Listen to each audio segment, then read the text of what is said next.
Hi hello എല്ലാവർക്കും നമസ്കാരം. Tips four happy ലൈഫിൻ്റെ പുതിയൊരു വീഡിയോയിലേക്ക് സ്വാഗതം. നമ്മുടെ ഇന്നത്തെ വീഡിയോ ഒരു ഹോം റെമഡിയാണ്. അതായത് മൈഗ്രെയിൻ വന്നു കഴിഞ്ഞാൽ അതെങ്ങനെ മാറ്റിയെടുക്കാൻ പറ്റും എന്നുള്ളതിനെക്കുറിച്ചുള്ള ഒരു ഡീറ്റെയിൽ ആയിട്ടുള്ളൊരു വീഡിയോ ആണ്. നമുക്ക് വീട്ടിൽ ചെയ്യാവുന്ന കാര്യം കൂടിയാണ്. ഒരു ഒറ്റമൂലി എന്നൊക്കെ പറയാവുന്ന രീതിയിലുള്ളതും അതേപോലെ തന്നെ ഇൻസ്റ്റൻ്റായിട്ട് ഇപ്പോൾ തലവേദന മൈഗ്രെയിൻ്റെ പ്രശ്നങ്ങളുള്ളവർക്ക് അവർക്കിതങ്ങനെ പെട്ടെന്ന് തന്നെ അത് കുറച്ചെടുക്കാൻ പറ്റും എന്നുള്ള കാര്യം കൂടിയാണ് നമ്മൾ ഇന്ന് കാണാൻ പോകുന്നത്.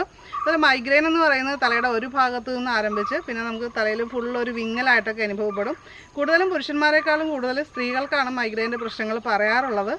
പ്രത്യേകിച്ച് നമ്മൾ പ്രകാശത്തിലേക്കൊക്കെ നോക്കിക്കഴിയുമ്പോൾ ആകെ ഒരു അസ്വസ്ഥത അല്ലെങ്കിൽ എല്ലാവർക്കും ഒരേ രീതിയിലല്ല ഇതിൻ്റെ ലക്ഷണങ്ങൾ കേട്ടോ. ഓരോരുത്തർക്കും മൈഗ്രെയിൻ ഉണ്ടാവാനുള്ള കാരണങ്ങൾ വ്യത്യസ്തമാണ്. അതുപോലെ തന്നെ മൈഗ്രെയിൻ ഉണ്ടാവാനുള്ള സാഹചര്യങ്ങളും വ്യത്യസ്തമാണ്. അപ്പോൾ നമ്മൾ ആദ്യം മനസ്സിലാക്കേണ്ടത് നമ്മൾ ഏതൊക്കെ സാഹചര്യങ്ങൾ വരുമ്പോഴാണ് ഇങ്ങനെ മൈഗ്രെയിൻ ഉണ്ടായിട്ടുള്ളത് എന്നൊന്ന് നോട്ട് ചെയ്ത് വയ്ക്കുക. അപ്പോൾ നമുക്കൊട്ടും സമയം കളയേണ്ട, വീഡിയോയിലേക്ക് പോകാം. ആദ്യമായിട്ടാണ് നമ്മുടെ ഈ ചാനൽ കാണുന്നതെങ്കിൽ കൂടുതൽ ഇതുപോലുള്ള വീഡിയോസിനായിട്ട് സബ്സ്ക്രൈബ് ചെയ്യുക, നോട്ടിഫിക്കേഷനായിട്ട് ബെല്ലൈക്കൺ ക്ലിക്ക് ചെയ്തിട്ട് ഓൾ എന്നുകൂടി സെലക്ട് ചെയ്ത് വയ്ക്കുക.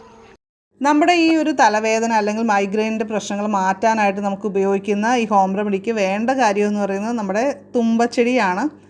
മിക്കവാറും നമ്മുടെ പറമ്പിലൊക്കെ ഉണ്ടാകുന്ന ഒരു കാര്യമാണ് ഈ തുമ്പ എന്ന് പറയുന്നത്. തുമ്പയുടെ ഇലയും പൂവും വേരും എല്ലാം ഔഷധ ഗുണമുള്ളതാണ്. ഇതിൻ്റെ പൂവെന്ന് പറയുന്നൊരു വെള്ള കളറിലെ പൂവാണ്. അറിയാൻ പാടില്ലാത്ത കുട്ടികൾക്ക് വേണ്ടി പറയാം. വീഡിയോയിൽ കാണുന്ന വിഷ്വൽ ഒന്ന് ശ്രദ്ധിച്ചു കഴിഞ്ഞാൽ തുമ്പച്ചെടി അറിയാൻ പാടില്ലാത്തവർക്ക് കറക്റ്റായിട്ട് മനസ്സിലാകും. വെള്ള പൂവോട് കൂടിയതാണ്. നമ്മൾ അത്തപ്പൂക്കളമൊക്കെ ഇടുമ്പോൾ ഉപയോഗിക്കുന്നൊരു ചെടിയാണ്. അപ്പോൾ നമ്മളിവിടെ കുറച്ച് തുമ്പയുടെ ഇലയും നേർത്ത തണ്ടുകളും കൂടിയുള്ള ഭാഗം നമ്മൾ എടുക്കുന്നുണ്ട്. ഇതൊന്ന് അരച്ചെടുക്കാനാണ് പോകുന്നത്. ഇപ്പോൾ അറ്റ് പ്രസൻറ്റ് തലവേദന ഉള്ളവരാണെങ്കിൽ അതിന് ചെയ്യേണ്ട ഒരു കാര്യം എന്ന് പറയുന്നത് നമ്മൾ തുല്യ അളവിൽ തുളസി ഇലയും അതുപോലെ തന്നെ തുമ്പയിലയും കൂടി എടുക്കുക. ഇത് നമുക്ക് നന്നായിട്ട് അരച്ചെടുക്കാം. ഇത് അരകല്ലിൽ അരക്കുകയാണെങ്കിൽ കുറച്ചുകൂടി നന്നായിട്ട് നമുക്ക് അരച്ച് കിട്ടും. ഇപ്പം ഞാനിവിടെ കല്ലിൽ ചതച്ചാണ് എടുക്കുന്നത്. അപ്പോൾ അതിൻ്റെ നീരാണ് എടുക്കുന്നത്. ശരിക്കും അരച്ച് എടുത്താൽ മതി. നമ്മുടെ കല്ലിൽ അരച്ചെടുക്കുകയാണെങ്കിൽ അത് കൂടുതൽ നല്ലതായിരിക്കും. ഇപ്പോൾ നമ്മൾ നന്നായിട്ട് അരച്ച് അതിൻ്റെ നീരെടുത്തിട്ടുണ്ട്. ഇത് നമ്മൾ ഉപയോഗിക്കേണ്ടത് എങ്ങനെയാണെന്ന് പറഞ്ഞാൽ ഇത് കുറച്ച് സമയം നെറ്റിയിൽ നന്നായിട്ട് പുരട്ടി വയ്ക്കുക. ഉണങ്ങുമ്പോൾ വീണ്ടും ഒന്നുകൂടി പുരട്ടി കൊടുക്കുക. ആ ഒരു രീതിയിൽ നമുക്ക് പല പ്രാവശ്യം അപ്ലൈ ചെയ്യാം. അതിനുശേഷം റിലാക്സ്ഡ് ആയിട്ട് നമ്മൾ എവിടെയെങ്കിലും കിടന്നൊന്ന് റെസ്റ്റ് എടുക്കുകയാണ് വേണ്ടത്. ബ്രെയിനിലേക്കുള്ള ബ്ലഡ് സർക്കുലേഷൻ ശരിയായ രീതിയിൽ നടക്കാതെ വരിക, അതുപോലെ തന്നെ മാനസിക സമ്മർദ്ദം വർദ്ധിക്കുക, ഇതൊക്കെ മൈഗ്രെയിൻ ഉണ്ടാവാനായിട്ട് കാരണമാവാറുണ്ട്.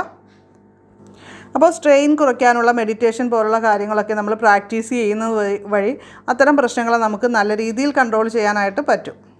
മൈഗ്രെയിൻ കംപ്ലീറ്റ് ആയിട്ട് മാറാൻ അല്ലെങ്കിൽ വന്നു കഴിഞ്ഞാൽ വേദനയുടെ ശക്തിയൊക്കെ കുറയ്ക്കാൻ സഹായിക്കുന്ന ഒരു ഒറ്റമൂലി പ്രയോഗമുണ്ട്. അതിലേക്ക് വരാം. അതിനു മുമ്പായിട്ട് ഒന്ന് രണ്ട് നമ്മുടെ തുമ്പയുടെ ഗുണങ്ങളൊന്ന് പറഞ്ഞോട്ടെ. ഉദരകൃമിക്ക് കുട്ടികൾക്ക് ഉപയോഗിക്കുന്നുണ്ട് ഈ ഒരു തുമ്പയില.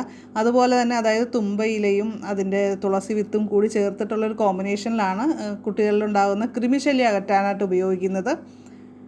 അൾസർ മാറാനായിട്ടും തുമ്പച്ചെടി വളരെ നല്ലതാണ്.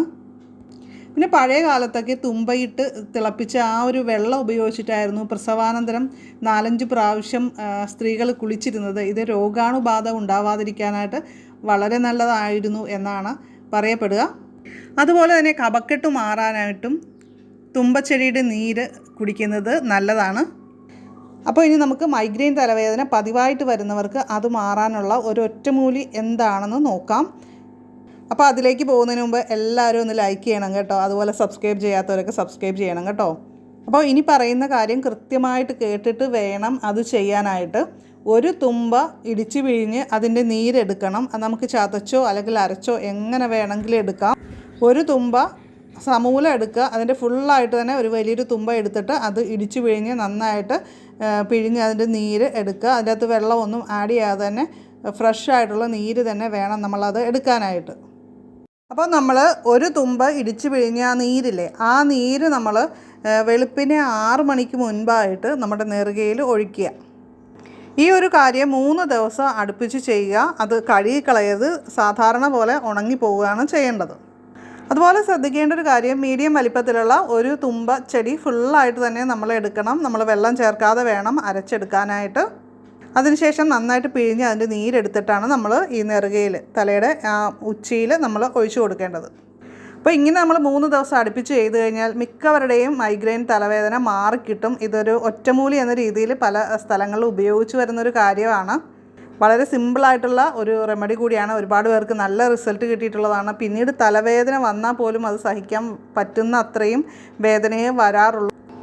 പിന്നെ നമ്മൾ ആദ്യം പറഞ്ഞ പോലെ തുമ്പയിലയും തുളസിയിലയും കൂടി അരച്ച് തലവേദന ഉള്ള ഭാഗത്ത് പുരട്ടാൻ പറഞ്ഞില്ലേ, അതിനിപ്പോൾ തുളസിയില ഇല്ലെങ്കിൽ തുമ്പയില മാത്രമായിട്ട് നമുക്ക് അരച്ച് നെറ്റിയിൽ പുരട്ടി വയ്ക്കാവുന്നതാണ്. അപ്പം നമ്മളിപ്പോൾ തയ്യാറാക്കിയിരിക്കുന്ന ഈ ഒരു കാര്യം നമ്മൾ അപ്ലൈ ചെയ്യേണ്ടത് എപ്പോഴാണെന്ന് വെച്ചാൽ രാവിലെ 6 മണിക്ക് മുൻപായിട്ട് അപ്ലൈ ചെയ്യുക. അതായത് അതിരാവിലെ തന്നെ അപ്ലൈ ചെയ്യുക. അതിനുശേഷം ഇത് കഴുകിക്കളയരുത്, അങ്ങനെ തന്നെ വെച്ചിരിക്കുക. നമ്മൾ വൈകുന്നേരം അല്ലെങ്കിൽ വൈകുന്നേരമാണ് കുളിക്കുന്നതെങ്കിൽ ആ സമയത്ത്, അല്ലെങ്കിൽ രാവിലെ കുളിക്കുന്നവരാണെങ്കിൽ അങ്ങനെ ആ സമയത്ത് മാത്രം കഴുകിക്കളയാവുള്ളൂ.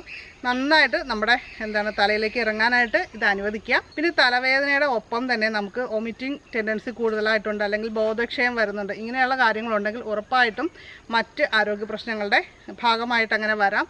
അതുകൊണ്ട് ഡോക്ടറെ കണ്ട് പരിശോധന നടത്തേണ്ടത് അത്യാവശ്യമായിട്ടുള്ളൊരു കാര്യമാണ്. അതും മറക്കാതിരിക്കുക. അപ്പോൾ ഇന്നത്തെ വീഡിയോ നിങ്ങൾക്ക് ഉപകാരപ്രദമായി തോന്നിയാൽ ലൈക്ക് ചെയ്യുക, ഷെയർ ചെയ്യുക. അതേപോലെ നിങ്ങളുടെ അഭിപ്രായങ്ങൾ, നിങ്ങൾ ചെയ്തിട്ടുള്ള ടിപ്സുകളൊക്കെ വീഡിയോയുടെ താഴെ കമൻറ്റ് ചെയ്യാനായിട്ട് മറക്കരുത്. നമ്മുടെ വാട്സപ്പ് ഗ്രൂപ്പിൻ്റെ ലിങ്കും ഡിസ്ക്രിപ്ഷൻ ബോക്സിൽ വെച്ചിട്ടുണ്ട്. അപ്പോൾ അതിൽ ജോയിൻ ചെയ്യാൻ താല്പര്യമുള്ളവർ ജോയിൻ ചെയ്യുക. അപ്പോൾ നമുക്ക് മറ്റൊരു വീഡിയോയിൽ ഉടൻ തന്നെ വീണ്ടും കാണാം. നന്ദി, നമസ്കാരം.